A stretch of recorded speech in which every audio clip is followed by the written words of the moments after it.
ಮುಂದಿನ ವಾಕ್ಯ ಆದಿಕಾಂಡ ಅಧ್ಯಾಯ 18 ವಚನ 14. ಯೆಹೋವನಿಗೆ ಅಸಾಧ್ಯವಾದುದುಂಟೋ? ಒಬ್ಬ ಮನುಷ್ಯ 75 ವಯಸ್ಸು. ದೇವರು ಹೇಳ್ತಾರೆ, ಬಾರಪ್ಪ ನಿನ್ನ ನಾನು ಬೇರೆ ಊರು ಕರ್ಕೊಂಡು ಹೋಗ್ತೇನೆ, ಎಲ್ಲವನ್ನ ಬಿಟ್ಟು ಬರಬೇಕು, ಏನೇನಿದೆ ಎತ್ಕೋ ಬಾ ಹೊರಡು. ಅಲ್ಲಿ ಹೇಳ್ತಾರೆ, ನಾನು ನಿನ್ನನ್ನು ಒಂದು ದೊಡ್ಡ ಸಂತಾನವಾಗಿ ಮಾಡ್ತೇನೆ. ಆ ಸಂತಾನ ಹೇಗಿರುತ್ತೆ? ಆಕಾಶದಲ್ಲಿ ಇರಬೇಕಾಗಿರುವಂಥ ನಕ್ಷತ್ರಗಳಿದೆಯಲ್ಲ ಆ ರೀತಿ ಇರುತ್ತೆ. ಸಮುದ್ರದ ತೀರದಲ್ಲಿ ಇರುವಂಥ ಮರಳಿರುತ್ತಲ್ಲ ಆ ರೀತಿಯಲ್ಲಿ, ಅಂದರೆ ಅಷ್ಟು ಅಸಂಖ್ಯವಾಗಿರುತ್ತೆ. 70 ವಯಸ್ಸಿಂದ 100ನೇ ವಯಸ್ಸು ಬರುವ ತನಕ ಆ ಮನುಷ್ಯ ಅಬ್ರಹಾಮ, ಆತನಿಗೆ ಮಕ್ಕಳಿಲ್ಲ. 100 ವಯಸ್ಸಾಗಿದೆ. ಸ್ವಾಮಿ 75ನೇ ವಯಸ್ಸಿನಲ್ಲಿ ಆತನ ಕರೆದಿದ್ದು, ಈ ಒಂದು ಒಡಂಬಡಿಕೆಯನ್ನು ಅಥವಾ ಮಾತನ್ನು ಕೊಟ್ಟಿದ್ದು 100 ವಯಸ್ಸು, ಅಂದರೆ 25 ವರ್ಷ.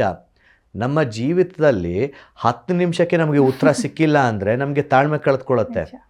25 ವರ್ಷ ಉತ್ತರ ಇಲ್ಲ, ಅಸಂಖ್ಯಾತರಾಗಿ ಮಾಡ್ತೇನೆ ಅಂತ ಹೇಳಿದ್ದಾರೆ ದೇವರು. ಆದರೆ ಒಂದು ಇಲ್ವಲ್ಲ ಮಗು, ಒಂದು ಮಗುನೂ ಇಲ್ವಲ್ಲ ಎಂಬುದಾಗಿ ಹೇಳುವಾಗ ಅಬ್ರಹಾಮನನ್ನು ಸಂಧಿಸುವಂಥ ದೇವರು ಸಾರಳಿಗೆ ನುಡಿಯುವಂಥ ಮಾತಿದು. ಇದಕ್ಕಿಂತ ಮುಂಚೆ ನಾವು 17ನೇ ಅಧ್ಯಾಯದಲ್ಲಿ ಅದೇ ದೇವರು ಅಬ್ರಹಾಮನಿಗೆ ಹೇಳಬೇಕಾದ್ರೆ ಅವನು ಅಡ್ಡ ಬಿದ್ದು ನಗಾಡ್ತಾನೆ. ಅಯ್ಯೋ 100 ವರ್ಷ ಆಗಿದೆ, ಹೆಂಗಪ್ಪ ನನ್ನ ಲೈಫಲ್ಲಿ ಮಗು, ಹೆಂಗಪ್ಪ ನನ್ನ ಲೈಫಲ್ಲಿ ಮಕ್ಕಳು ಹುಟ್ಟುತ್ತಾರೆ, ನೀನು ಹೇಳ್ತಾ ಇದೆಯಾ ಮಗು ಆಗುತ್ತೆ ಅಂತ, ಹೇಗೆ ಸಾಧ್ಯ? ಅದನ್ನೇ 18ನೇ ಅಧ್ಯಾಯ ಈ ವಾಕ್ಯದಲ್ಲಿ ಹೇಳಬೇಕಾದ್ರೆ ಸಾರಳು ಸಹ ನಗ್ತಾಳೆ. ನಾನು ಮುಪ್ಪಾಗಿ ಹೋಗಿದೆ, ನನಗೆ ಮುಪ್ಪು, ಇವಾಗ ನನಗೆ ವಯಸ್ಸಾಗಿ ಹೋಗಿದೆ, ಅಜ್ಜಿಯಾಗಿ ಹೋಗಿದ್ದೇನೆ, ಹೇಗಾಗಕ್ಕೆ ಸಾಧ್ಯ? ಆ ಸಮಯದಲ್ಲಿ ದೇವರು ಹೇಳುವಂಥ ಮಾತು, ದೇವರಿಗೆ ಸಾಧ್ಯವಾಗಿದೆ. ನೀನು ಯಾವುದು ಅಸಾಧ್ಯ ಎಂಬುದಾಗಿ ನೆನೆಸ್ತೀಯ ಅದು ಸಾಧ್ಯವಾಗಿದೆ. ನೋಡಿ, ನಮ್ಮ ಜೀವಿತದಲ್ಲಿ ನೀವೇ ಒಂದು 10 ನಿಮಿಷ ಕೂತು ನಿಮ್ಮ ಹಿಂದಿನ ಜೀವಿತವನ್ನು ನೋಡಿ. ಎಲ್ಲನೂ ನಿಮ್ಮ ಕೈಯಲ್ಲಿ ಸಾಧ್ಯವಾಗಿತ್ತಾ ಮಾಡಲಿಕ್ಕೆ? ನಿಮಗೆ ದೊರೆತಿರುವಂಥ ಪ್ರತಿಯೊಂದು ವಿಷಯವೂ ನಿಮಗೆ ಸುಲಭವಾದ ರೀತಿಯಲ್ಲಿ ನಿಮಗೆ ಸಿಕ್ಕಿದೆಯಾ? ಅನೇಕ ಬಾರಿ ನಾವು ಅಂದ್ಕೊಳ್ತೇವೆ, ಇದು ಹೇಗಪ್ಪ ಆಯಿತು ನನ್ನ ಲೈಫಲ್ಲಿ, ನಾನು ಅಂದ್ಕೊಂಡೇ ಇರಲಿಲ್ಲ, ಆದರೆ ಇದು ನಡೆದಿದೆ ನನ್ನ ಜೀವಿತದಲ್ಲಿ. ಅಂದ್ಕೊಂಡಿದ್ದೀರಾ? ಇಲ್ವಾ?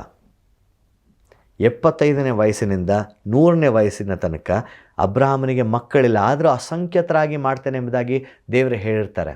100ನೇ ವಯಸ್ಸಲ್ಲಿ ಬಂದು ದೇವರು ನಿನಗೆ ಮಗು ಆಗುತ್ತೆ, ಮುಂದಿನ 1 ವರ್ಷದಲ್ಲಿ ಇದೇ ಸಮಯದಲ್ಲಿ ನಿನಗೆ ಒಬ್ಬ ಮಗ ಇರ್ತಾನೆ ಎಂಬುದಾಗಿ ಹೇಳುವಾಗ ಅವರಿಬ್ಬರೂ ನಗ್ತಾರೆ. ನಿಮ್ಮ ಒಂದು ಉತ್ತರ ಏನಾಗಿರ್ತದೆ? ದೇವರಿಂದ ಎಲ್ಲವನ್ನ ಮಾಡಲಿಕ್ಕೆ ಸಾಧ್ಯ. ದೇವರು ಬಂದು ಇದು ಆಗ್ತದೆ ಎಂಬುದಾಗಿ ಹೇಳಬೇಕಾದರೆ ಅದನ್ನು ಒಪ್ಪಿಕೊಳ್ಳುವಂಥ ಪರಿಸ್ಥಿತಿಯಲ್ಲಿ ನಾನಿದ್ದೇನಾ? ಅಥವಾ ಅದಕ್ಕೆ ವಿರುದ್ಧವಾಗಿ ದೇವರನ್ನೇ ಬೊಂಕುವಂಥ ಮಾತುಗಳನ್ನು ನಮ್ಮ ಜೀವಿತದ ಒಂದು ಪ್ರತಿಕ್ರಿಯೆಯಲ್ಲಿ ತೋರಿಸುವಂಥವ್ರು ನಾವಾಗಿರ್ತೇವಾ? ನೋಡಿ, ದೇವರು ಎಲ್ಲವನ್ನ ಮಾಡುವುದಕ್ಕೆ ಶಕ್ತನಾಗಿರ್ತಾನೆ. ನಾವು ಅಂದ್ಕೊಳ್ತೇವೆ ಇಲ್ಲಿ ಆಗಕ್ಕೆ ಚಾನ್ಸೇ ಇಲ್ಲ, ಇದನ್ನು ನಡೆಯೋಕ್ಕೆ ಆಗೋದೇ ಇಲ್ಲ, ನಾವೇನೇ ಕ್ಯಾಲ್ಕುಲೇಷನ್ ಮಾಡಿದ್ರೂ ಅದಾಗೋದಿಲ್ಲ. ಆದರೆ ನಮ್ಮ ಕ್ಯಾಲ್ಕುಲೇಷನ್ಗಳಿಗಿಂತ ಮೀರಿದಂಥದ್ದು ದೇವರ ಯೋಜನೆ, ಆಲೋಚನೆ, ಉದ್ದೇಶ.